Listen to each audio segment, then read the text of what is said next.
দিন সবাইকে। এখন পুজোর সিজন চলছে, তাই একটু ভাবলাম আজকে একটু অথেন্টিক বাঙালি খাবার বানাই। লাউয়ের খোসা বাটা সবাই জানো, তাই একটা লাউ ছুলে সেই খোসাটাকে ভালো করে ধুয়ে আর আমি একটা বাটিতে, কাচের বাটিতে জলে একটু নুন দিয়ে জল দিয়ে বসিয়ে দিলাম স্টিম করতে মাইক্রো ওভেনে, জাস্ট 10 মিনিটস। এই দেখো 10 মিনিট দিলাম, ব্যাস।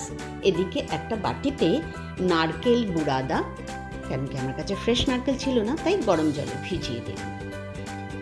এইদিকে আমার ওই লাউয়ের খোসাটাও স্টিম হয়ে গেল, ওটাকে বের করে ঠান্ডা হতে রেখে দিলাম। খুব সুন্দর স্টিম হয়ে গেছে। তারপরে একটা মিক্সিং জারে এই লাউয়ের খোসাগুলোকে জল থেকে উঠিয়ে আমি ওটার মধ্যে দিয়ে দিলাম। আর যে নারকেলটাকে ভিজিয়ে রেখেছিলাম সেটাকেও ছাঁকনি দিয়ে ছেঁকে ওই খোসার ওপরে দিয়ে দিলাম। আর দুটো কাঁচা লঙ্কা দিলাম একটু কুচি করে কেটে। কাঁচা লঙ্কার স্বাদটা এর মধ্যে দারুণ লাগে, তাই জন্য আমি এটাতে দুটো কাঁচা লঙ্কাই দিলাম, ঝালটা ভালো হবে। ব্যাস, এবারে মিক্সিটা আমি চালিয়ে দিলাম পেস্ট হওয়ার জন্য। দেখো কি সুন্দর পেস্ট হয়ে গেছে। আর তারপরে এটাকে বানাবার পালা। আমি একটা কড়াই বসিয়ে দিলাম, গরম করে নিলাম। ওর মধ্যে একটা সর্ষের তেল দিলাম, সামান্য সর্ষের তেল।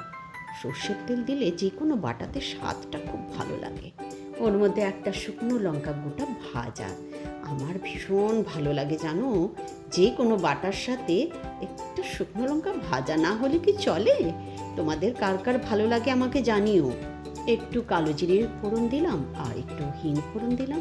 বাস, এদিকে আমি লঙ্কাটাকে উঠিয়ে রেখে দেবো আলাদা করে। একটু এক চিমটে হলুদ দিলাম কালারটা ভালো আসার জন্য। তারপরে মিক্সিং জারে যে পেস্টটা বানিয়ে রেখেছি সেটা ঢেলে দিলাম। বাস, হয়ে গেল। একটু ধুয়ে ওই জলটাও আমি এর মধ্যে দিয়ে দেবো। এটাকে ভালো করে মিক্স করে নিলাম। তারপরে এর মধ্যে একটু সামান্য নুন দিয়ে দিলাম, আগে নুন দেওয়াই ছিল, তাই ভালো করে মিক্স করে নিলাম। এইবারে একটু সামান্য মিষ্টি দেবো, তাহলে খেতে আরও দারুণ লাগবে।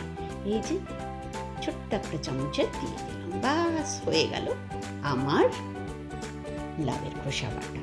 তোমরা আমার চ্যানেলটাকে সাবস্ক্রাইব করো কিন্তু।